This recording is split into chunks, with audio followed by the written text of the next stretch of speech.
Convido os irmãos a abrir a palavra do Senhor para a nossa meditação esta manhã, no primeiro livro dos Reis, capítulo 19.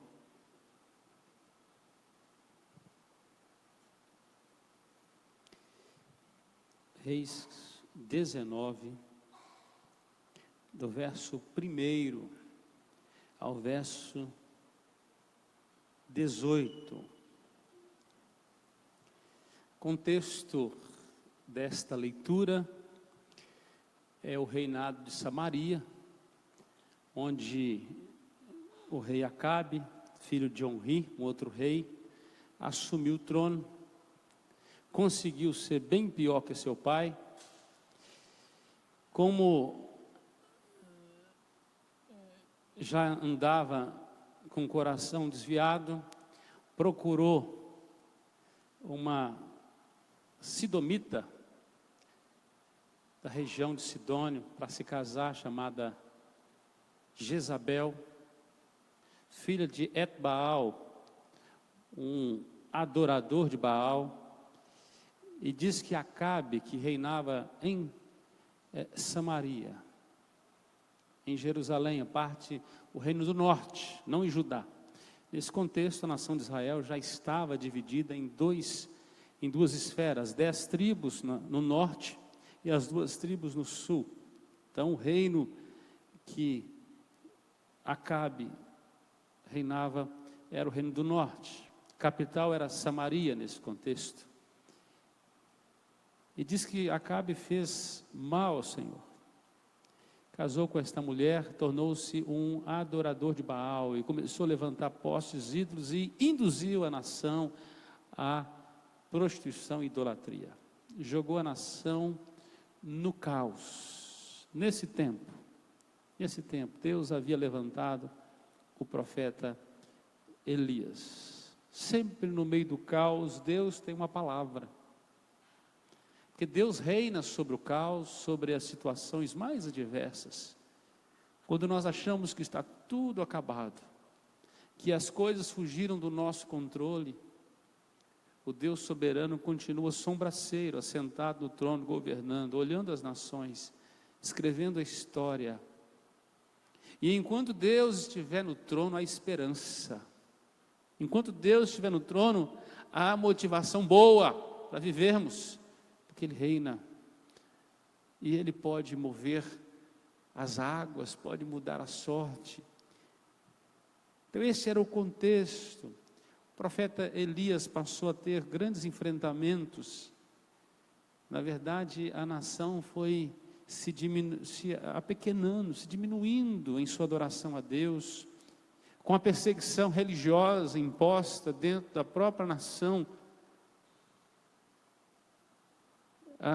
Poucos ficaram, e o profeta rodava a nação de pontos estratégicos a ponto estratégico, constituindo ou profetizando sobre a nação, fazendo grandes enfrentamentos, ao ponto de se deparar com um enfrentamento maior, quando ele é desafiado, ou desafia os profetas de Baal. O povo está dividido, a quem vai adorar?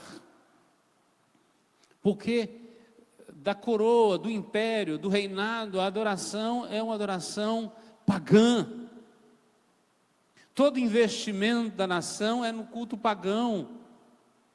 Os ensinos de Moisés estavam sendo colocados de lado, a nação estava no pecado. E há um grande enfrentamento, ao ponto de Elias dizer: olha, até quando vocês vão ficar cocheando entre 2 pensamentos? Até quando vocês vão ter coração dividido? Até quando vocês vão querer adorar 2 deuses ao mesmo tempo?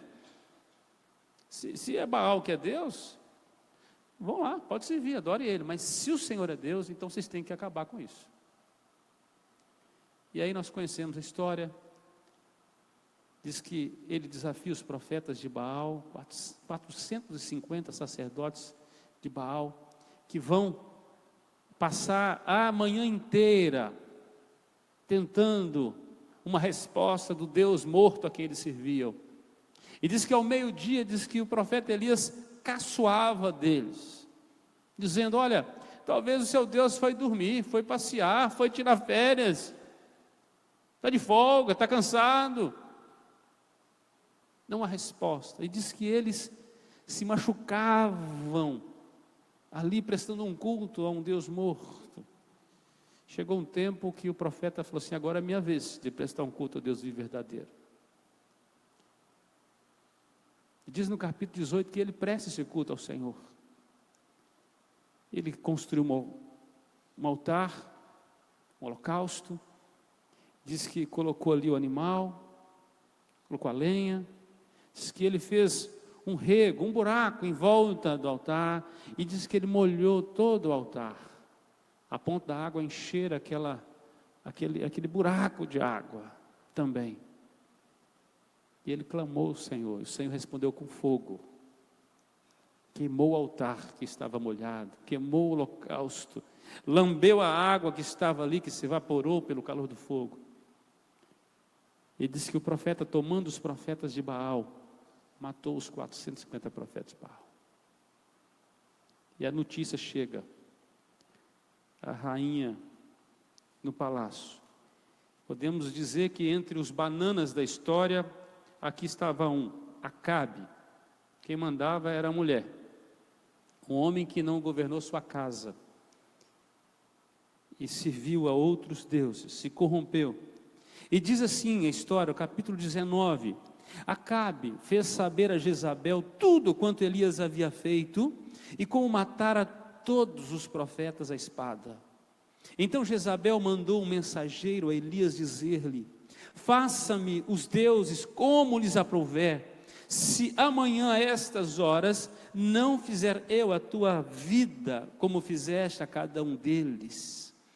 Temendo, pois Elias levantou-se e para salvar sua vida se foi e chegou a Berseba, que pertence a Judá, e ali deixou o seu moço.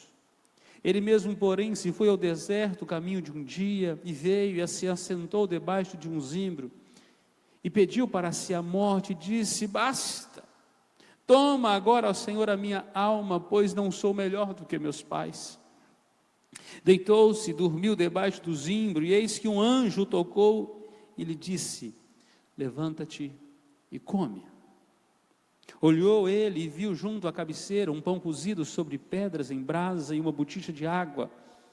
Comeu, bebeu e tornou a dormir. Voltou a segunda vez, o anjo do Senhor tocou-lhe e disse: levanta-te e come, porque o caminho te será sobremodo longo. Levantou-se, pois, comeu e bebeu, e com a força daquela comida, caminhou 40 dias e 40 noites até Horebe, o monte de Deus. Ali entrou numa caverna onde passou a noite. E eis que lhe veio a palavra do Senhor e lhe disse: que fazes aqui, Elias? Ele respondeu: tenho sido zeloso pelo Senhor Deus dos exércitos, porque os filhos de Israel deixaram a tua aliança, derribaram os teus altares e mataram os teus profetas à espada, e eu fiquei só, e procuram tirar minha vida. Disse-lhe Deus: sai e põe-te neste monte perante o Senhor. Eis que passava o Senhor, e um grande e forte vento fendia os montes e despedaçava as penhas diante do Senhor.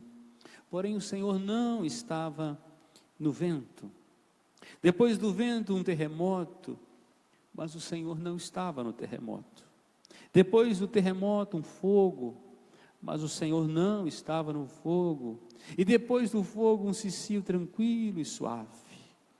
Ouvindo, Elias envolveu o rosto no seu manto e saindo pôs-se à entrada da caverna. Eis que lhe veio uma voz e lhe disse: que fazes aqui, Elias?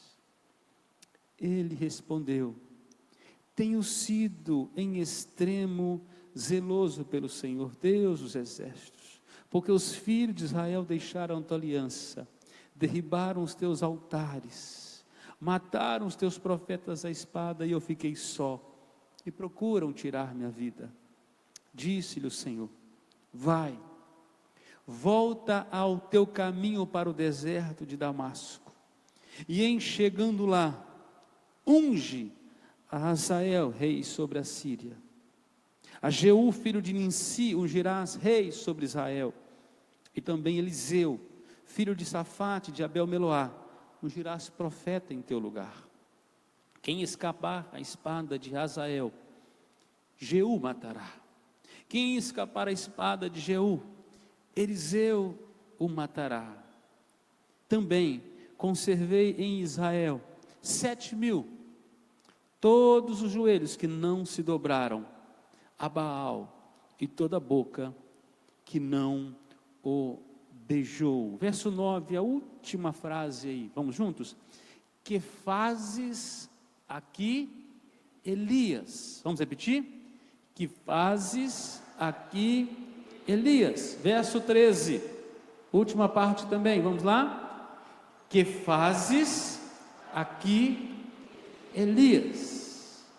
Eu queria que você lesse esse verso nesta manhã, ou você trocasse o Elias pelo seu nome. Você consegue fazer isso? Vamos ler juntos? Que fazes aqui, vamos de novo? Que fazes, amém, vamos orar? Feche seus olhos, baixe sua cabeça, peça ao Senhor falar ao seu coração nesta manhã, em nome de Jesus.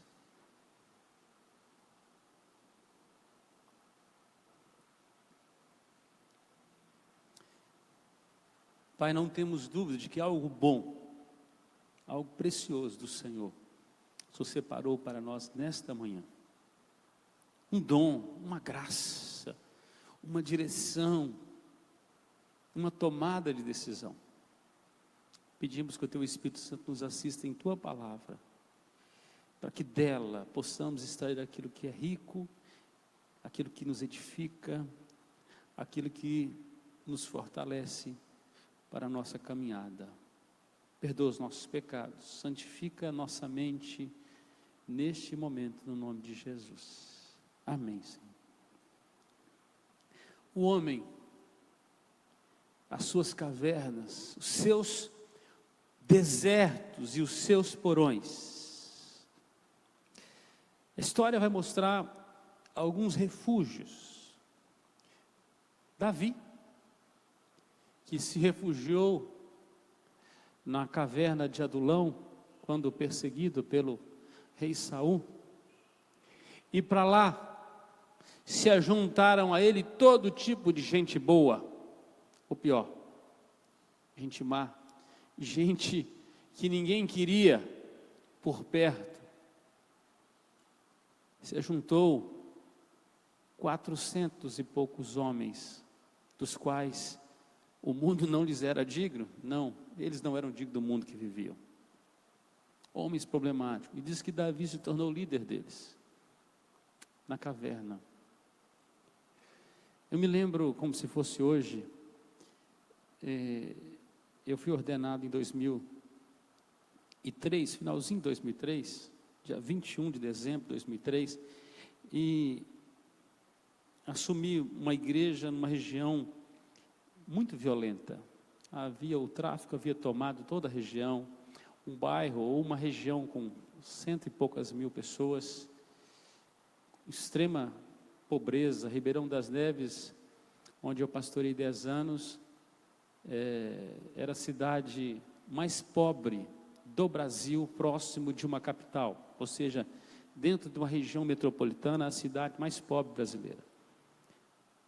Lá hoje deve ter umas 6 penitenciárias grandes. Então é uma cidade que foi construída debaixo de uma opressão gigantesca. Talvez grande parte da população que mudou para ali são parentes de presos. Uma cidade sem indústria, sem fábricas, dormitória. E a cidade foi saqueada pelo tráfico, porque onde tem pobreza é fácil dominar-se. Dá pão e circo, você faz o que quer. E assim foi a cidade. E eu lembro que nos primeiros 3 anos de ministério foram terríveis, que eu cansei de enterrar meninos, moleques, com 10, 12 tiros. Então, muitas vidas perdida para o tráfico. Acho que nos 3 primeiros anos eu não enterrei um velho. Diferente quando eu cheguei em São Vicente, né? Alguns irmãos que já estavam virando a curva da madrugada foram sendo recolhidos com graça, né? Não, o contrário, só meninos. E a agitação do ministério, em 2006 eu estava com estafa mental, cansado. Como diz o bom brasileiro, querendo chutar o pau da barraca. E eu fui para um congresso, eu lembro que eu estava indo para um congresso, ia acontecer num acampamento de uma igreja batista, um congresso de líderes, e eu peguei uma estrada que vai de BH para Vitória, para o Espírito Santo, e a gente entrava, logo, a primeira igreja de Belo Horizonte tinha inclusive um acampamento um pouco antes. E logo depois desse acampamento, alguns quilômetros para frente, ficava o acampamento da primeira igreja batista, ou da Batista Central. Acampamento grande, grande, grande. Cabia 500 pessoas hospedadas e bem hospedadas. Então era um grande acampamento. E é o que eles usam hoje lá para os treinamentos deles. E naquela estrada tem uma estrada de calçamento, de pedras brutas. E quando eu entrei naquela estrada, eu tinha um Gol GL quadradinho, sabe? Era uma maravilha. Eu entrei naquela estrada, eu desabei a chorar. Eu não conseguia me controlar. Tamanho era a angústia da minha alma. Eu chorava convulsivamente. E aí eu coloquei uma primeira e eu fui andando devagarinho, chorando. A igreja construiu, é uma região muito montanhosa, no alto do monte, que você tem que subir, depois descer, a igreja fica, o acampamento fica num buraco, lindo, um vale lindo. Mas lá no alto, eles fizeram um lugar precioso, no lugar mais alto, a igreja construiu uma arquibancada dos 3 degraus assim, mais ou menos assim, uns 15 metros de largura, e no meio um lugar para fazer uma fogueira, tudo de pedra bruta. Aí você imagina o lugar, no alto, um lugar para orar não tem igual. E eu lembro que eu estava naquela situação e eu parei ali, encostei o carro, e eu fiquei algum tempo orando ali. Eu sabia que só tinha uma pessoa me observando e estava sentado no trono. Um tempo. Ali foi minha caverna. E engraçado que eu fiz a inscrição naquele congresso dizendo, olha, eu vou nesse congresso, se não for bom, se não me levantar, eu chuto o pau da barraca, né? Ou seja, estou desistindo. E esse texto, naquele monte, veio no meu coração. Essa história do profeta Elias. Quer dizer para os irmãos que eu saí daquele monte, eu desci para o congresso, eu cheguei curado. Quando eu retornei, eu tinha muitos sonhos e projetos para a igreja. Deus tinha restaurado ali o meu coração. Um tempo de caverna.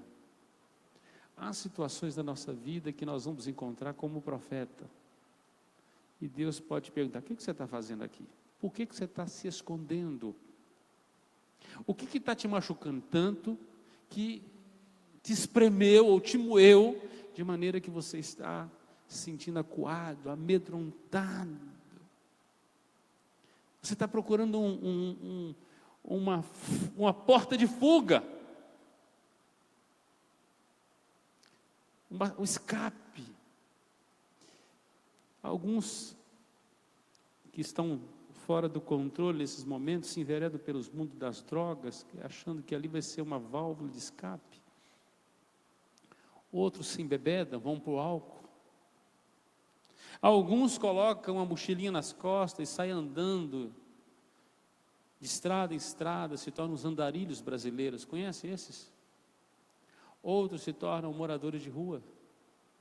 Quando parece que o mundo a circunstância, ou dentro da família, alguma coisa os moeu, e emocionalmente fracos, não conseguem enfrentar a realidade da pressão que está acontecendo, escolhe um caminho, o caminho da fuga, caminho da fuga, não o enfrentamento, não o caminho da cura, mas o caminho da fuga. Muitos procuram o divórcio como a saída do casamento, fuga. Qual que é o problema ali? Filhos saem de casa, circunstâncias de líderes que deixam as suas torres de vigília porque são pressionados. Amados, muitos de nós vamos passar por isso, momentos de alta pressão. E cada um de nós tem um calcanhar de Aquiles e tem um limite para suportar a pressão. Talvez pela história minha de vida, eu tenho um pouco mais de casca, de casco de tartaruga para aguentar mais pancada, mas tem muita gente que na segunda já prostrou. E nós, pastores, vivemos cuidando de gente nas suas cavernas. Gastamos uma energia imensa cuidando de gente que está nessa situação. E às vezes nós achamos que só gente fraca passa por isso. E a Bíblia pega e deixa um exemplo desse aqui, do calibre do profeta Elias. Quer dizer para você que nem um cemitério, e nem um coveiro, e nem uma funerária lucrou 1 centavo com o profeta Elias. Deus o recolheu de uma maneira sobrenatural. Deus o levou sem deixar matéria. Não vou perguntar nada na glória, eu só quero bater um papo com ele para ver como é que foi a viagem. Mas esse é o calibre de homem, um líder que ora, e a Bíblia diz que ele ora, e Deus manda fogo do céu. Ele ora, e Deus ressuscita mortos. A Bíblia diz que ele ora, e não chove. Ele ora, e chove. Mas Tiago, escrevendo no seu último capítulo da sua carta, ele diz que Elias era um homem semelhante a nós, sujeitos aos mesmos sentimentos, as mesmas lutas, os mesmos embates, enfrentamentos, pressões, fraquezas. A diferença é que diz que Elias, quando começava a orar, era com instância. Ele não se levantava enquanto o fogo não descesse. Um compromisso de uma intimidade com Deus ímpar. Orava insistentemente, perseverantemente, diligentemente. E, consequentemente, conhecia bastante do coração de Deus, porque Deus o respondia, ele sabia da vontade do Senhor. Um profeta de Deus. Mas depois de um embate terrível com Jezabel, depois de Deus responder sua oração com chuva, a rainha fala assim: olha, amanhã, nessas horas, eu quero a sua cabeça. O cara que enfrentou os profetas de Baal, que ressuscita mortos, que ora para Deus mandar fogo do céu, ora para Deus mandar chuva, ora para não chover, tem limites. É humano. E diante das pressões, se abate. A Bíblia diz que Elias teve medo e fugiu. Muitos são aqueles que têm procurado, meus irmãos, fugir da realidade, vivendo uma vida cheia de máscaras, se escondendo para não enfrentar aquilo que mais os amedrontam, aquilo que os desafia. Sejam eles de pequena ou grande liderança, não importa, podem passar por este vale, por este tempo de dificuldades. Então esse texto que nós vemos é esse homem em crise, buscando uma fuga para seu medo, para suas fraquezas. Onde Deus encontra o profeta? Em dois contextos. Primeiro, no deserto, debaixo de um zimbro, diz que Deus o sustenta, Deus dá a ele comida e sono. Depressão, tem que comer. Depressão, tem que se alimentar. Depressão, tem que dormir. Essa é a parte física da história. É o tratamento físico, quando nós estamos esgotados demais, as pelejas foram grandes, quando nós estamos trabalhando de sol a sol, quando já fizemos de tudo, e nossas forças foram embora. A imunidade baixou. E aí, com imunidade baixa, você pega herpes, você pega gripe, qualquer coisa te derruba. Por quê? Imunidade baixa. Qualquer ventinho resfria. Porque o seu organismo está enfraquecido. Mas não é somente as questões físicas. Você somatiza tudo que é palavra, tudo que vem das pessoas, você somatiza. Tem gente que se torna queixoso porque tudo parece ofensa. Tudo fica grande, é como se ele colocasse fermento em tudo que ele recebe. É a somatização da crise. É quando nós recebemos algo de ruim e nós potencializamos aquilo. Se alguém fala uma palavra, e vira e mexe, nós somos pastores, estamos apagando fogo na igreja. Tem hora que a gente não entende porque o povo brigou. A gente fica perguntando, mas por isso? E eu vou dizer para você, viu? Crente dá trabalho. Tem hora que a gente pergunta, Senhor, o Senhor mandou pastorear ovelhas, mas pelo nível da relação deles, estão mais para bode, está dando coice, está mordendo, né? Tem hora que não é ovelha, né? Lá em Gênesis, que Aná e Aiá encontraram as fontes no deserto, quando estavam apacentando jumentos. Tem hora que nós pastores, a gente não sabe o que está apacentando. Quando o coração tardio, qualquer coisinha fica grande. A irmã falou uma coisinha, outra já entende outra, morre, chora. Aí nós começamos a briga por espaço, briga por projeção, briga pelo lugar. Porque quando a gente também não está evangelizando, fazendo outras coisas, a gente arruma um tanto de confusão, né? Tudo a gente somatiza. Se o marido fala alguma coisa em casa, a mulher já entra no estado, porque ela está no estado crítico.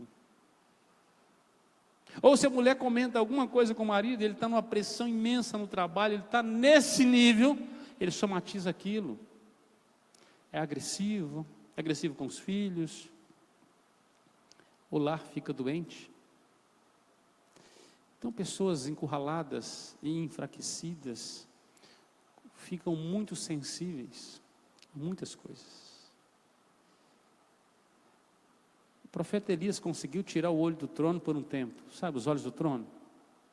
Porque enquanto ele olhava para o trono, Deus estava dando várias vitórias para ele. Quando ele olhou para a fúria de Jezabel, quem era Jezabel, gente, perante aquele profeta? Ele começou a sucumbir. Muitos de nós somos encontrados assim, meus irmãos. Primeira síndrome é da negação, dizendo, não estou assim, não estou na caverna, não estou. O segundo é dizendo assim, não quero sair, ou seja, um diz que não está, o outro diz que não quer sair. Todos os dois são maus e matam. Eu separei aqui nesse texto essa pergunta, porque eu entendo que essa pergunta ela é terapêutica. Por isso eu disse para você fazer essa pergunta para você. O que você está fazendo aqui? Não é aqui nesse culto, não. Talvez seja na situação que você se encontra. No seu aperto. Porque a Bíblia diz que primeiro Elias foi alimentado, Deus tratou do físico do moço, e 40 dias ele caminhou. Ele caminhou uns 400 quilômetros, para você ter uma ideia. Subindo e descendo o morro. Ele foi para o Monte Horebe. Mas ele estava no outro extremo. E não eram estradas retas como é em Anguera. Sabe? O profeta caminhou muitos dias, 40 dias. Parecia que tinha resolvido a questão, até ele encontrou uma caverna. Diz que ele entrou nela. Aqui ninguém me vê, ninguém me acha. A fuga de Jezabel ficou melhor ainda, porque além de estar alimentado, agora ele tinha um lugar para se esconder. Debaixo do zimbro ele ainda estava suscetível a ser encontrado. Agora ele está longe, está escondido, está oculto no seu pavilhão. Mas o Deus que vê, e não importa quão longe você vá, ali Ele é rei. Isso fala da imensidão do nosso Deus. Em qualquer parte do universo, Deus está presente 100%. Porque o próprio universo não pode contemplar a presença de Deus. Transcende tudo isso. O Deus que é imanente, transcendente, presente, é imenso. Se fujo para o lugar mais distante, lá Ele está. Não tem lugar para fugir da presença do Senhor. Mas a fuga dele não era de Deus, era do problema. Mas o problema não estava em Jezabel, estava nele. Por isso, o Senhor o visita naquela caverna. E diz que o Senhor o chama e fala assim: o que é que você está fazendo aqui, cara? Você não é profeta? O povo não está lá? Não é lá que as coisas estão acontecendo? Você está fugindo da tormenta, cara. Você não quer resolver o problema? É a fuga. Quantos casais você acha que eu já recebi no meu gabinete em fuga? Não querem tratar do problema, querem tratar da fuga. É mais fácil separar do que resolver. É mais fácil se afastar do que ter que perdoar, ter que superar, ter que engolir aquele caroço. É difícil. É mais fácil protelar do que resolver. Isso é as questões humanas. Nós começamos a afastar, baixamos a cabeça, não olhamos mais. É isso? A gente não quer mais suportar a pessoa, não quer suportar a situação. A gente procura fuga. Está cheio de gente assim, gente. Cheio de gente assim. Assim estava o profeta. O que você está fazendo aqui? Essa pergunta, pelo menos 3 lições, elas nos ensinam aqui. E eu separei aqui. A primeira lição, que nos ensina a pergunta: que fazes aqui? É que o desânimo e o cansaço podem nos tornar um laço perigoso depois de grandes vitórias. Depois de você ter feito coisas boas, prodigiosas, você é pego pelo laço do ativismo. Sabe quando você está realizando um tanto de coisa, trabalhando, correndo para lá e para cá, você é a solução da lavoura, e de repente você chega num limite de esgotamento. Você estava vencendo todas. Você ora vem chuva, você ora ressuscita mortos, você ora vem fogo do céu. Ou seja, ativismo. Quantas vezes achamos que ativismo religioso é culto a Deus? É serviço a Deus? achando que o muito que a gente está fazendo, Deus vai agradar. Se você for fiel no pouco, diz que sobre o muito Ele te coloca. Quantas vezes nós vamos abraçando o mundo, achando que a gente vai resolver as coisas? Aí a pressão, você vai entrando numa panela de pressão, o negócio vai ficando... Porque quanto mais coisas você vai abraçando, maiores responsabilidades, a tendência de você adoecer é grande. Ocupando seu tempo, ocupando sua cabeça, ocupando suas energias, vão te esgotando. Vão sugando você de canudinho de metal. Até você se esgotar, não ter mais nada. E o ser humano gosta de fazer, depois de que esgota o outro, o que faz? Troca. Não é isso? Não é útil mais. Aí piora a situação, a gente se sente no embaraço pior ainda. Esgotamento. O interessante é que nós celebramos vitórias e é sempre depois das grandes vitórias que vem o relaxamento. Quer um exemplo? No livro de Josué fala que eles entraram na terra da promessa. Gente, arrasadores a nação entrou. Deus tinha dado na palavra para Josué: olha, assim como eu fui com Moisés, eu vou ser com você, ser forte, corajoso, não temas, não te espantes, o Senhor teu Deus é contigo por onde quer que andares. Não esqueça de falar do livro da lei, de meditar dia e noite, ele é a baliza para a sua vida. O profeta, o líder Josué chama o povo e fala: santificai-vos, porque amanhã o Senhor vai fazer maravilhas no meio de vós. Opa! Deus santifica o povo, eles entram na terra da promessa. O primeiro adversário é gigante, Jericó. Jericó. Deus dá estratégia. Vai ter que rodear a cidade 7 vezes, durante 7 dias, e no último dia, 7 vezes naquele dia, e depois, vocês vão tocar a trombeta, toca a trombeta, e grita: Jericó caiu! Ai, derrubou, que vitória esmagadora.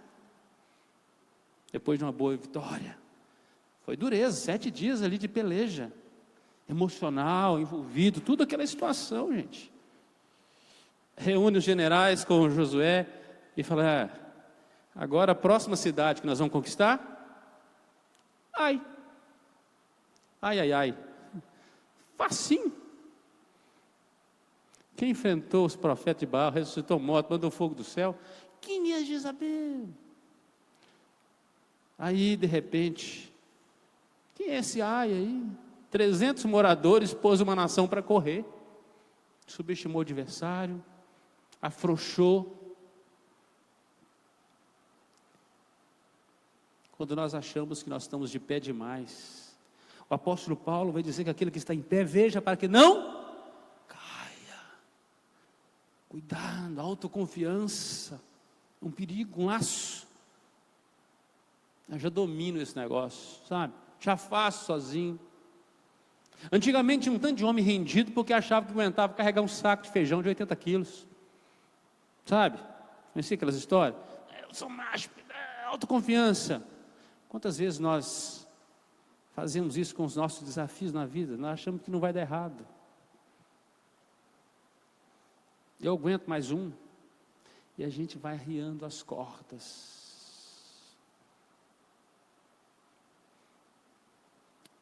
Depois de um tempo de vitória, o cansaço pode nos pegar. Deus não quer que nós tenhamos somente vitórias do monte. Preste atenção, só as vitórias do monte. Ele quer também as vitórias no vale. Quando o povo desce para o monte da transfiguração, os discípulos, Pedro, Tiago e João, sobem com Jesus. É só vitória. É só coisa linda. Ouviram a voz do céu que dizia: este é meu filho amado, em quem tenho todo o meu prazer. Ouvi o que ele diz. Há uma nuvem que os encobriu. Pedro está extasiado e fala: vamos fazer 3 tendas, aqui é o lugar da vitória, aqui é o lugar bom, aqui que nós queremos ficar, bom estarmos aqui. Só que as multidões estavam lá no vale, aflitas, sangue sedentas, e eles precisavam descer para os grandes embates. Eu quero dizer para você que para a vitória eu estou preparado, irmão. Eu não estou preparado para a derrota. Eu não estou preparado para ser fustigado com varas. Nós nos preparamos só para as medalhas. Os nossos filhos estão sendo criados assim, porque eles recebem tudo. Quando eles casam, a ficha cai, que agora eles têm que cuidar da família. E eles estão desprotegidos, porque nós demos tudo para eles. Eles são frágeis, eles não têm condição de lutar, eles são casca de ovo, os relacionamentos deles são assim. É por isso que essa sociedade está divorciada, ou divorciando-se, fragilizada, não está disposta a enfrentar grandes desafios, a casca é muito fina, qualquer coisa dói demais.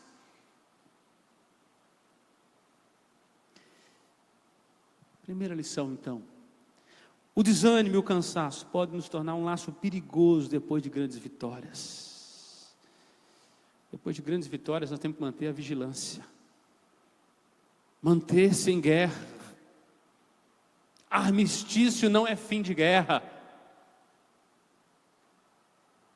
É um tratado de não agressão, mas o inimigo pode não respeitar. Então, estamos em guerra o tempo todo, entendemos que nós precisamos estar atentos, vigiar nossa mente, nosso coração, que é tão vaidoso, para a gente não tropeçar. Diz o capítulo 19, do verso 1 ao verso 3, que nós já lemos, que depois daquela vitória, Jezabel deu a mensagem dizendo: olha, quero a cabeça de Elias. Temendo, pois, Elias, verso 3, levantou-se para salvar sua vida, se foi, e chegou a Berseba, que pertence a Judá, e ali deixou o seu moço. Fugiu. Depois de um tempo de vitória, fuga. Vergonhoso para aquele profeta de Deus. Cadê o Deus de Elias? Cadê o Deus do enfrentamento? Acovardado por uma mulher. O esgotamento nos leva à fuga. Segunda lição. O que fazes aqui, Elias? É que a pena de si mesmo, chamada de autocomiseração, e o medo de enfrentar nossos maiores desafios nos fazem sentir sozinhos e desamparados. Só conseguimos olhar para o nosso umbigo, só para as nossas dores, nos sentimos desamparados, pena de si mesmo. Olha aí, verso 4 em diante. Ele, porém, foi ao deserto, caminho de um dia, se assentou debaixo de um zinho, pediu para si a morte. O sujeito falou assim: eu quero é morrer. Melhor é morrer do que viver. Não sou melhor do que meus pais. Eu sou um fracassado. Fracassei. E diz o texto: deitou, dormiu, o anjo tocou, mandou ele comer. Diz que ele comeu, bebeu, dormiu de novo. O Senhor voltou de novo para falar com ele: olha, teu caminho vai ser longo. Comeu, bebeu, e disse que ele caminhou 40 dias e 40 noites. E então entrou na caverna, versículo 9. Entrou numa caverna, onde passou a noite ali. Eis que lhe veio a palavra do Senhor e disse: que faz aqui, Elias? E ele vai responder: olha, Senhor, eu sou mais crente, tenho sido zeloso pelo Senhor Deus dos exércitos, porque os filhos de Israel deixaram a tua aliança, derribaram teus altares, mataram teus profetas de espada, e eu fiquei só, e procuro ainda me matar. E diz que aconteceu aquele fenômeno. Deus se põe perante ele, terremoto, vento, fogo, e depois um cicio suave. Deus se apresenta a ele na caverna, diz que ele envolve o rosto, versículo 13, no seu manto, saindo pôs-se à entrada da caverna, e eis que lhe veio uma voz e diz: o que você está fazendo aqui, Elias? Ele vai repetir as mesmas coisas: olha, todo mundo te abandonou, eu sou zeloso, todo mundo te abandonou, fiquei sozinho aqui. Tem ninguém Mas o único crente da nação sou eu, o único. E como eles querem me tirar minha vida, eu fugi. Eu fugi. Deus vai dizer para ele: olha, tem 7.000 ainda que não se dobraram. Você só consegue ver você. Amados, quando o abatimento vem, o mundo perde o sentido, as pessoas perdem o significado, e nós só conseguimos olhar para nós mesmos. É a famosa autocompaixão, autocomiseração, pena de si mesmo. É a síndrome do coitadinho. Nos tornamos o coitado da história. É impossível resolver problema de quem é o coitado, sabia? Só ele está certo, o restante está tudo errado. A tendência é se tornar acusador, murmurador. Ninguém mais presta. Amados, nós, humanos, fazemos isso o tempo todo. Só que o outro que recebe essa acusação não estar no Espírito Santo, não está crente, não está gente boa, não está, sabe, num bom dia. E aí ele recebe isso como uma seta maligna e a coisa piora. Então a pessoa, ela se tranca, ela se fecha e diz: eu fiquei só, ninguém se importa comigo. Oh céus, oh vida, é o fim da picada. Não conseguimos mais contemplar o abrir das flores, o canto dos pássaros, o sol que nasce e se põe. A gente não consegue ver a beleza da vida mais. O mundo fica cinza. Uma paisagem inóspita, morta, sem sentido. E aí, só o psiquiatra para receitar umas coisas para ficar colorido. Conhece gente assim? Depressão. Síndrome de burnout. Síndrome do pânico. E síndromes diversas são provocadas por causa desse. É como se você fosse aquele papel que alguém faz assim, esmaga assim, sabe, ó. E você sente que você foi jogado no lixo. Pena de si mesmo. Pena de si mesmo. Se sentir sozinho, desamparado. Diz o verso 14. E eu fiquei só. Oh, Deus está dizendo assim: você não ficou só. Você fechou os olhos para a realidade. Você construiu um mundo no qual eu não estou nele. Preste atenção nisso. Deus está dizendo para você nesta manhã. Você está construindo um mundo no qual Deus não está nele. É desesperador mesmo. O seu futuro vai ser sempre triste se você não colocar Jesus nele. Se lá no final da linha de chegada, se Jesus não tiver passado por ela, você passar por lá vai ser derrota do mesmo jeito. É uma caminhada solitária. Não perceber a presença de Jesus ali. Não perceber a presença de Deus. Triste é lutar sozinho. Elias não perdeu somente o senso de ajuda de Israel. Cadê o Deus de Elias? Elias não venceu uma batalha sem a mão de Deus. E pela primeira vez ele resolve lutar sozinho. Porque ele entrou para a caverna.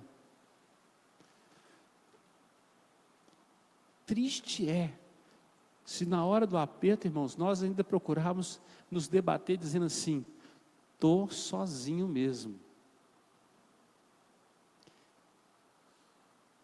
É fechar os olhos para a presença de Deus. para o portento de Deus, o que Deus pode fazer. O que Deus pode fazer. Deus está no trono, Jesus está vivo, um milagre acontece a qualquer momento. Até despertar um pecador. O que fazes aqui? Cuidado com a autocomiseração, você se achar o coitado.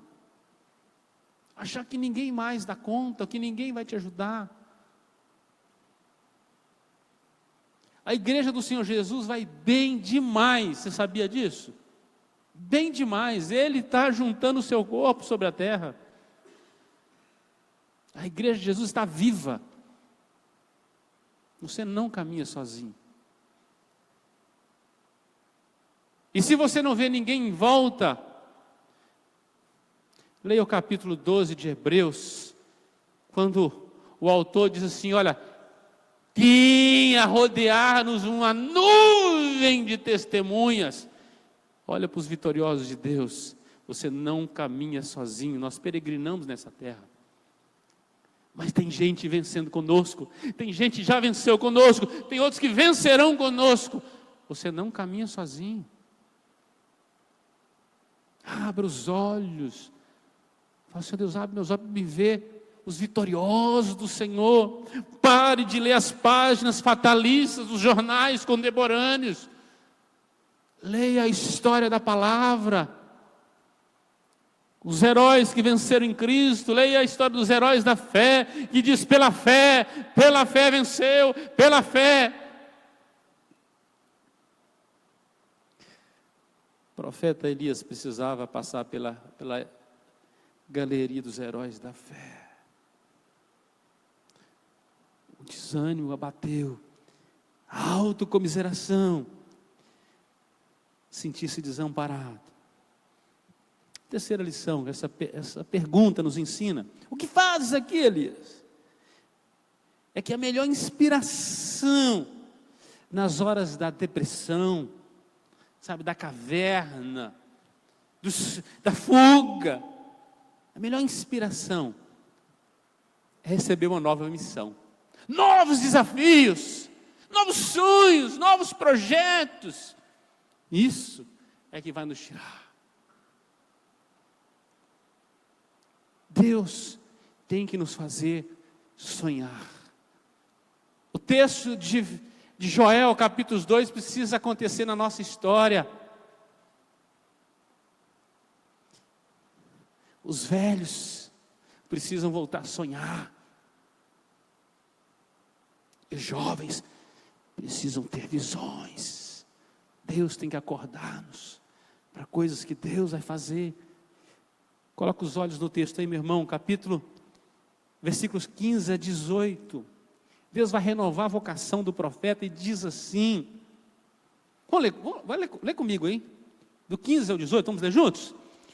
Disse-lhe o Senhor, vai, volta o teu caminho para o deserto de Damasco, e chegando lá, unge a Azael, rei sobre a Síria, a Jeú, filho de Ninsi, ungirás rei sobre Israel, e também Eliseu, filho de Safate, de Abel-Meloá, ungirás profeta em teu lugar.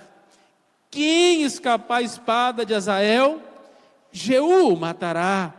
Quem escapar a espada de Jeú, Eliseu matará. Também conservei em Israel 7.000, todos os joelhos que não se dobraram a Baal, e toda a boca que não o beijou. Deus precisa renovar a nossa vocação. Deus está dizendo para o profeta Elias, não há fatalismo não.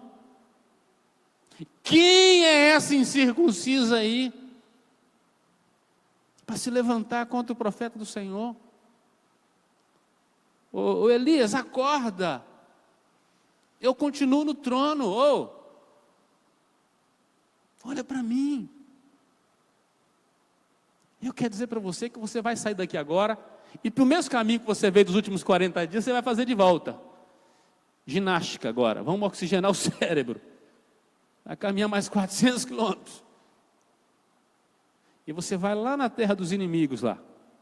Eu quero dizer para você que eu estou trocando o rei dos inimigos. Não gostei do rei da Síria, quero trocar. Você vai lá e vai colocar um novo rei lá na cidade. Azael. Vai lá ungir o moço. Eu quero dizer para você que o rei da Síria estava vivo ainda, tá?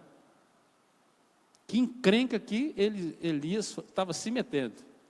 Se ter inimigo Jezabel já era ruim, Deus falou assim, então vou aumentar seu encargo. Você vai lá na Síria e vai ungir um novo rei. Você vai ungir um dos filhos de Acabe, então tem que ir lá pertinho da casa de Jezabel. E vai ungir Jeú. Se você continuar lendo o texto, você vai ver depois que surge um novo rei depois da morte de Acabe. Mas não é do Senhor. O ungido para aquele tempo é Jeú, que mata todos os irmãos e assume o trono. Deus fazendo vingança sobre a nação. Deus tratando do negócio. Para você ler a história. Inclusive a tal de Jezabel, Elias não precisou fazer o serviço sujo. Deus providenciou uma cavalaria legal para fazer o serviço.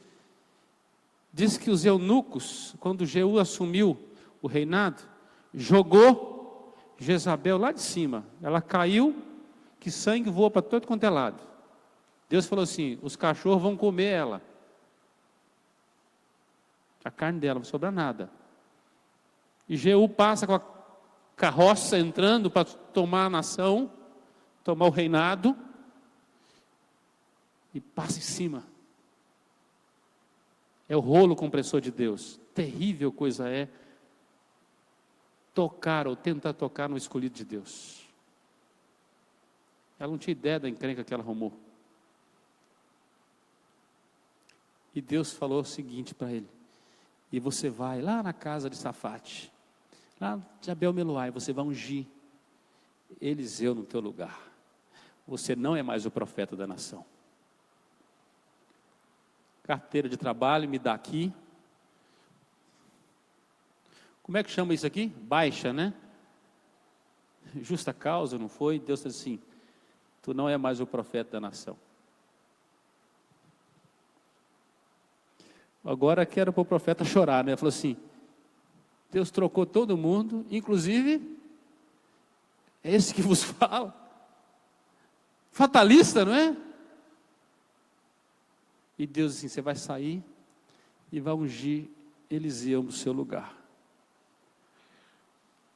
E Deus está dizendo assim, você já lutou muitas lutas, meu filho. Agora é hora de você iniciar o primeiro seminário da história.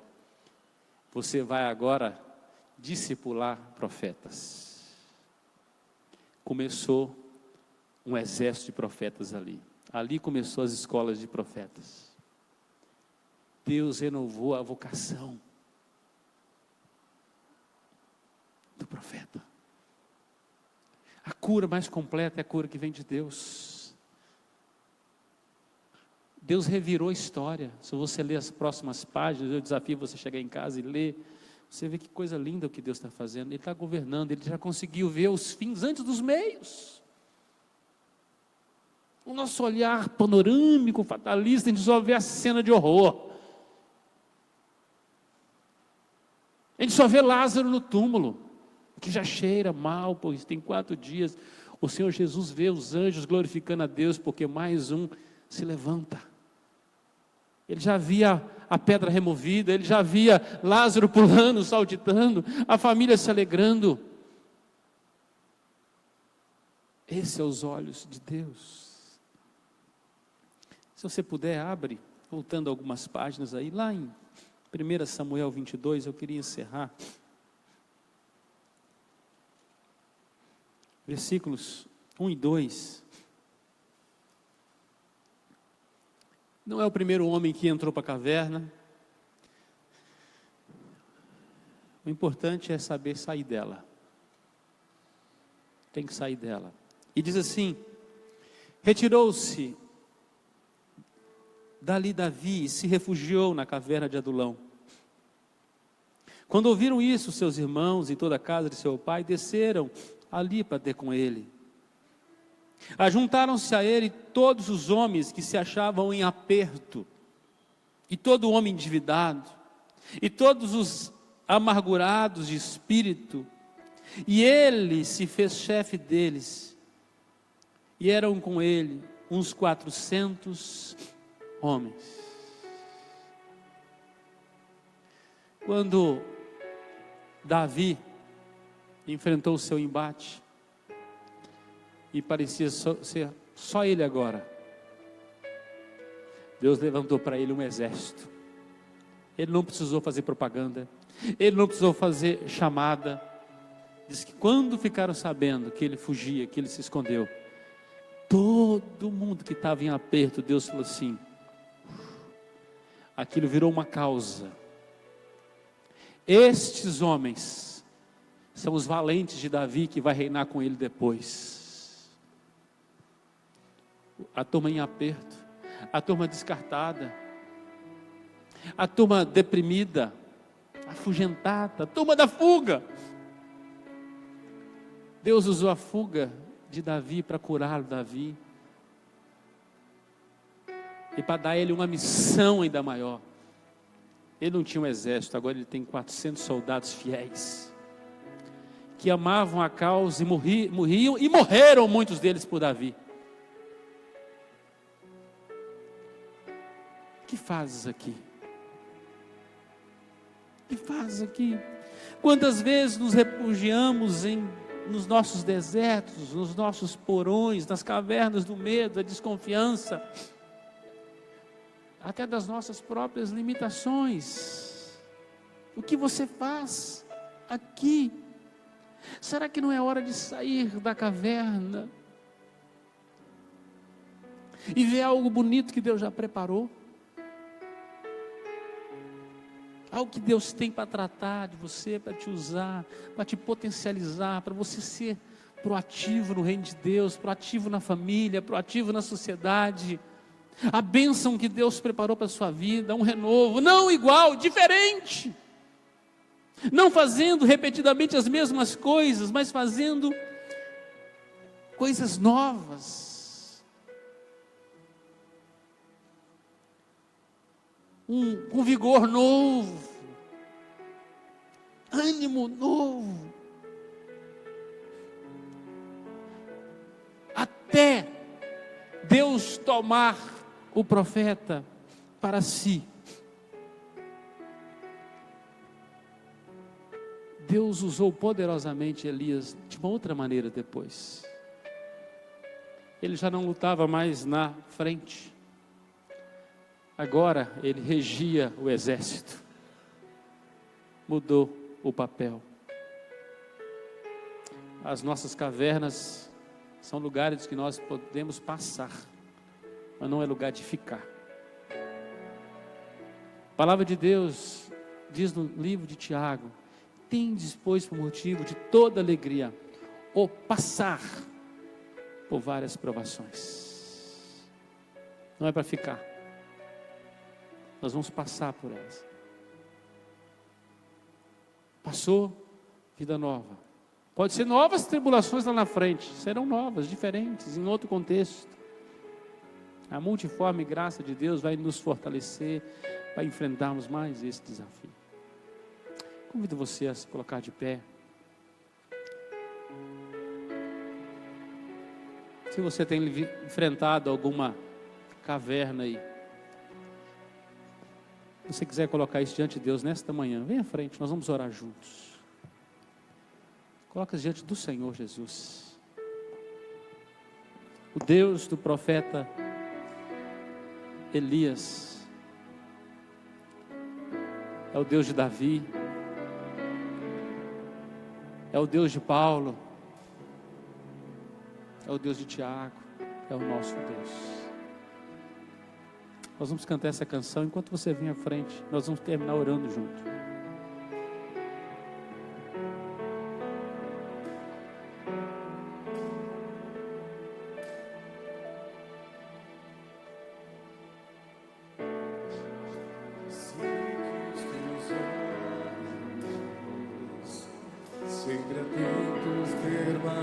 nascem em mim.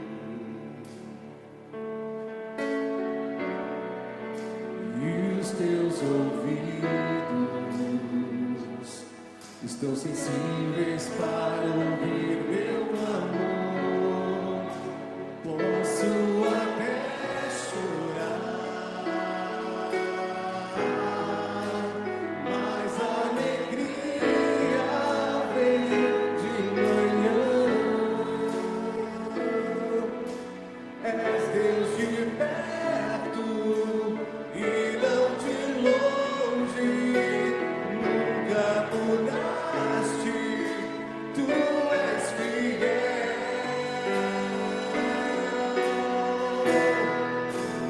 Deus de aliança, Deus de promessas, Deus que não é homem pra mentir.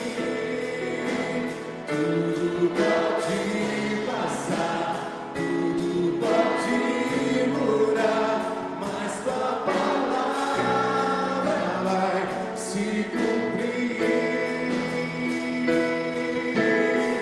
Posso enfrentar o que for, eu sei que luta por mim. Seus planos não podem ser frustrados. Minha esperança está nas mãos do grande eu sou. Meus olhos vão ver o impossível acontecer. Deus que aliança, Deus que não é homem pra mentir. Tudo pode passar, tudo pode mudar, mas tua palavra vai se cumprir. Pai, nós te louvamos, bendizemos o nome do Senhor. Tu és o Deus que não nos deixa em nossos porões e cavernas. Pelo contrário, tu nos visitas, ó Deus, em nossos desertos, em nossos refúgios, em nossos esconderijos, ó Pai. Quantas vezes, ó Deus, nós queremos desistir, queremos, ó Deus, fugir, não enfrentar o problema, as circunstâncias, porque nos achamos fragilizados, esmagados, ó Deus, pelo fatalismo do tempo, ó Pai, pelos inimigos que são tantos, pela fraqueza da nossa carne, pela pressão do mundo e pelo ataque do maligno. Quantas vezes nos sentimos esmagados, ó Pai, e chegamos a achar que caminhamos sozinhos, solitários, ó Deus, mas ali o Senhor nos visita. Quantas vezes, ó Deus, achamos, ó Deus, que ativismo é culto ao Senhor, que ativismo agrada o Senhor, porque nós estamos fazendo aqui, ali, lá, e o Senhor está nos usando. Não quer dizer, Senhor, nos ajuda a entender isso, ó Pai, que isso te agrada. Somos esmagados pelo rolo compressor, ó Deus, do ativismo. Ó Senhor, venha nos dar entendimento da tua vontade, de qual é a vontade boa, agradável e perfeita ao Senhor, de qual porta devemos entrar, saber a hora de parar, saber a hora, ó Deus, de recuar. Nos mostra também, ó Deus, que não caminhamos sozinhos, o qual há de nos rodear e nos rodeia, Senhor, uma grande nuvem de testemunha. Quantos irmãos e irmãs valorosos na história e no presente, ó Pai, caminham firmes olhando para o Senhor Jesus, a despeito das lutas, das tribulações, das angústias, das dificuldades, ó Deus, não se prostram, não se rendem, ó Pai, pelo contrário, estão firmes no Senhor, como os montes de Sião, não se abalam, Senhor, firmes no Senhor. Vem fortalecer a fé do teu povo nesta manhã, vem trazer cura, ó Pai, Se há amargura, tristeza, desânimo, se há o espírito de fuga, ó Pai, que seja um tempo de conserto do Senhor, que nesta manhã o pão do céu, ó Pai, possa produzir nutrientes suficientes para nos fortalecer na jornada, que a água da vida passe na nossa alma, limpando o nosso coração, ó Pai, varrendo toda dúvida, toda angústia, toda tristeza, e que o espírito de revelação, de unção, teu Espírito Santo venha confirmar, venha renovar a vocação, venha nos dar novos desafios, ó Deus, renovar o nosso vigor e a nossa alegria no Senhor. Abençoa o teu povo nesta manhã, ó Pai, e neste dia lindo veio aqui a tua casa para celebrar teu nome. Muitos carregando tantos pesos, ó Deus, os quais não lhes é possível mais carregar, mas tua palavra nos chama para vir a Cristo nesta manhã, lançar o fardo pesado, ó Deus, tirar todo o jugo, todo o peso, que só possa dar o fardo leve no nome de Jesus. Aqueles que nos acompanham, ó Deus, pela transmissão, visite no lar, na casa, na família, no hospital onde está agora, ó Pai. Coloque em tua mão, trazendo cura, restauração física, restauração emocional, no nome de Jesus. Abençoe teu povo nesse dia, derrama sobre nós, ó Deus, o óleo precioso da tua unção, renove nossa vocação no Senhor, nossa alegria, tire-nos, ó Deus, das cavernas, e assim como o Senhor fez com o teu profeta, levanta-nos no nome de Jesus. Amado, ide em paz, e que a graça do Senhor Jesus Cristo, o amor de Deus, o nosso Pai, a bênção da comunhão, o Espírito Santo repouse sobre nós hoje e sempre. Amém e amém. Deus te abençoe. Dê pelo menos uns 5 abraços aí no seu irmão. Bom dia para você. Encontro você no culto da noite. Tente trazer seus amigos, vizinhos, parentes. Vamos encher essa casa de convidados para a glória do Senhor. Deus te abençoe. Bom dia.